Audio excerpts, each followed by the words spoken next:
Wow, it's great to be here. My friend Greg, my buddy Greg said, I'm meeting a few friends in the park and I want to hear you speak. Can you come around and talk to them? I had no idea it would be this many people, so it's great to be here. I'm Patrick Henningsen. I've got a little website called 21st Century Wire. And I do a little news program with my friends on Friday called the UK Column.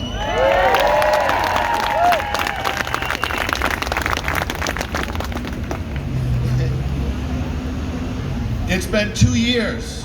It's been 2 years. Here we are. We're still here after 2 years. And we are enduring some incredible things after 2 years. Who would have thought we would be here, for starters? And who would have thought we would be talking about the things that we've been talking about? It's absolutely amazing. And I never thought I would see this in my lifetime. And I've been working in this media space and in this sort of dissident journalist space for 15 years or so.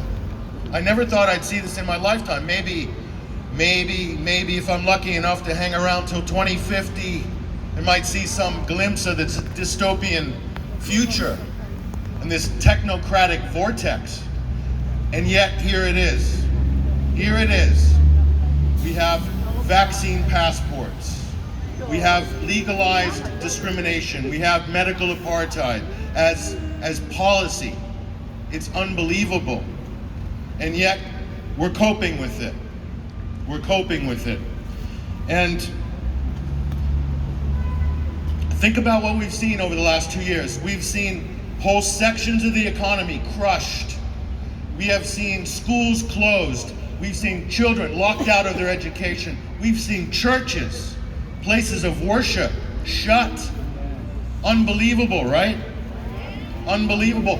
We've seen businesses, thousands of businesses put out of business, and they're still being put out of business today. We've seen tens of millions, worldwide hundreds of millions of people put on the unemployment lines. We've seen bankruptcies. And our elected officials are telling us that Corona did all that. That was Corona. It's all because of Corona. But let me tell you, a virus didn't do any of that. Everything that I've just said, and that includes the lockdowns, the social distancing, the masks, all of it. The virus didn't do that. Government policy did all of that.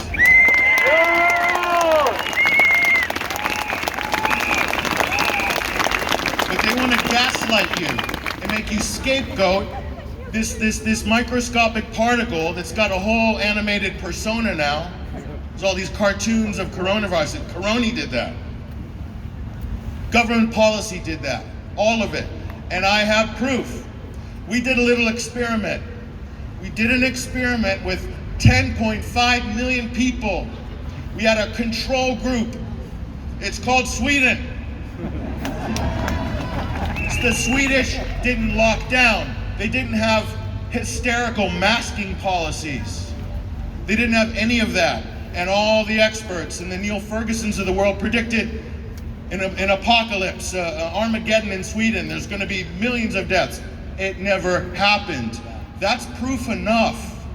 That's proof enough that the policies were over the top, unnecessary, damaging, and they're still continuing to this day. They're telling us that there's a different Corona in Britain, or there's a different Corona in New York. And it's not the same Corona as in Sweden. It's patently ridiculous. But we're meant to go along with this narrative, and where are the critical thinkers? Where are the people with brains? A lot of them are I'm looking at them.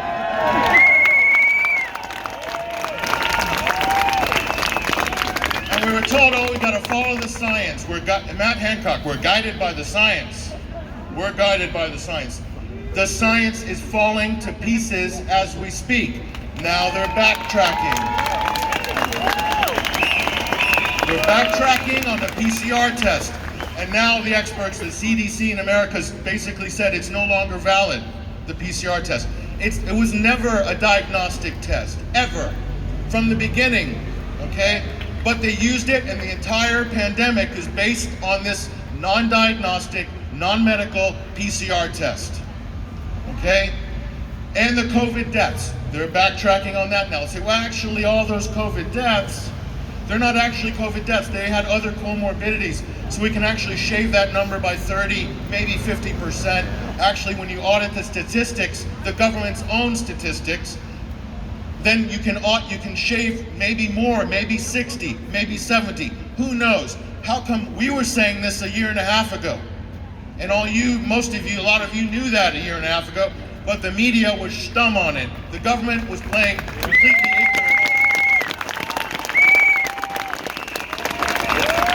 And the big lie, the mother of all lies, the asymptomatic spreader. The asymptomatic, never seen before in the history of respiratory diseases or diseases full stop. The asymptomatic spreader that turned everybody into potential lepers. Don't forget the super spreaders! So everything was based on this myth of the asymptomatic spreader, and they're all backtracking on it right now. They're all running for cover. The rats are jumping ship. The asymptomatic spreader was used to justify lockdowns, social distancing, masks, school closures, business closures, mandatory vaccines, vaccine passports, and the list goes on. Every crazy medieval policy is based on this myth of an asymptomatic spreader. That's the real science. That's the real science. So, and now it's the vaccines. Oh, they're not as effective as well, they're not 95% anymore. They're about 65. The number keeps going down every week. We had the CEO of Pfizer, Albert Bourla, said actually they're not, double dose isn't going to work anymore. What happened to the 95% effective? Well, we've explained that many times on our program, that that number is based on absolute fraud of the relative risk reduction. The FDA themselves censored the pharmaceutical industry many times, saying don't use that fake number. The real number is the absolute risk reduction, and it's 0.84, less than 1%. How many of you would take a vaccine if I told you you'd only get less than 1% benefit from it? I'm talking peer-reviewed literature. So now all that's left now, so they're backtracking on the vaccines. Maybe they'll magic up another variant in a couple of months. So all that's left now is the pejorative, the anti-vaxxers. The press are covering this event. They're going to say there's an anti-vax rally in front of Belfast City Hall. Anti-vaxxers all gathered, and they're angry, and they're conspiracy nuts, and all the rest of it. A couple of hundred, yeah, maybe a dozen. That is the most ridiculous smear. Okay, a few years ago they had a minority, a marginal group of people. They backed into a corner. They castigated them, called them anti-vaxxers. But let me tell you, that's not a marginal group of people anymore. That's moving towards.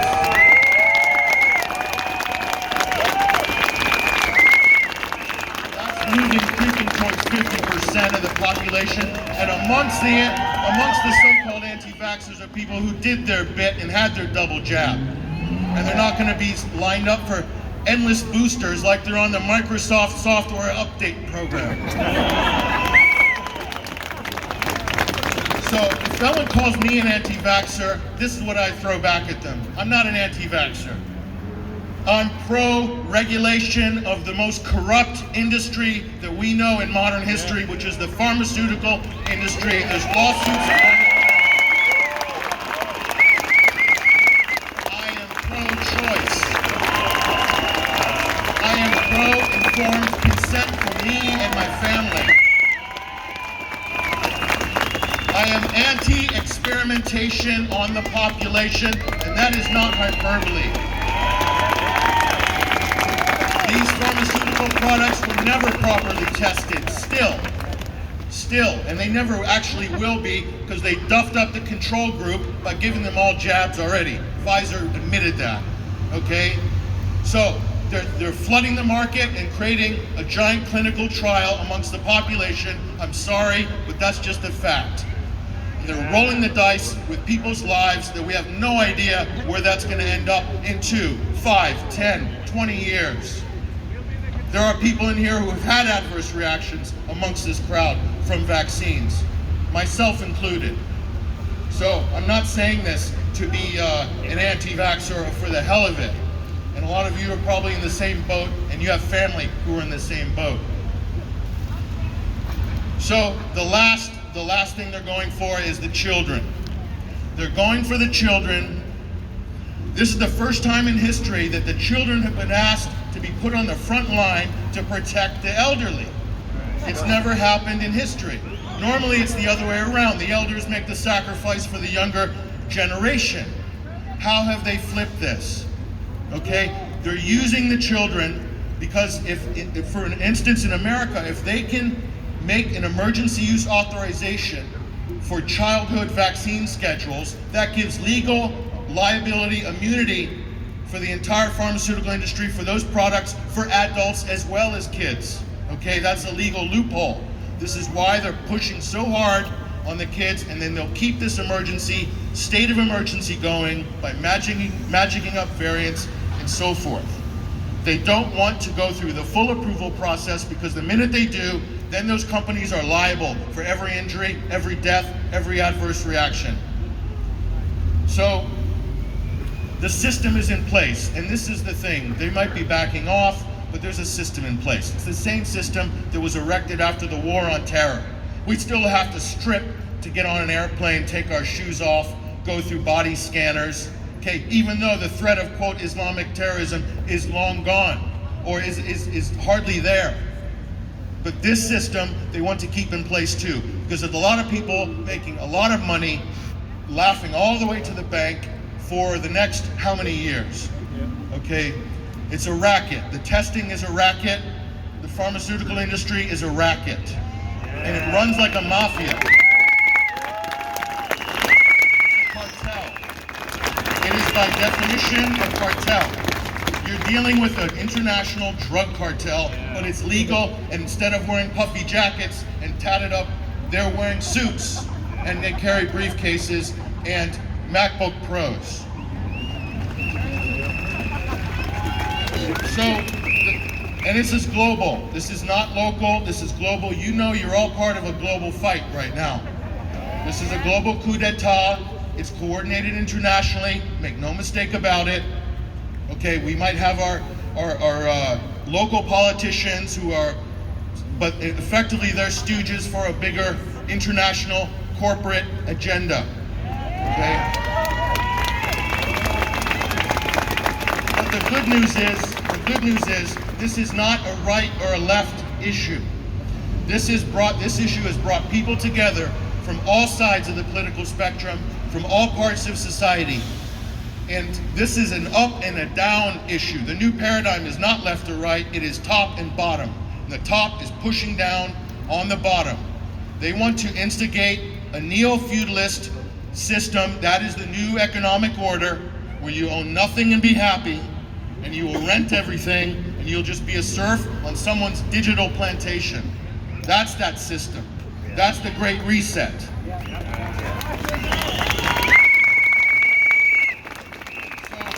There's no silver bullet, as the previous speaker said. No Lone Ranger's gonna come riding, there's not gonna come riding over the hill, okay?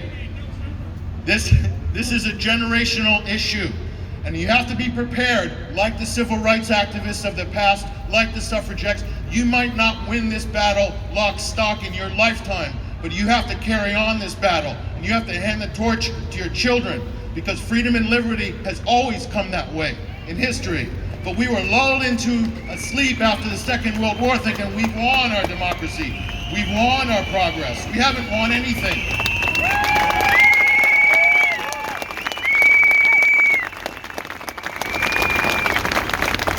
Lastly, united we stand, divided we fall. Support people who share your values of life and humanity, freedom and liberty. Thank you.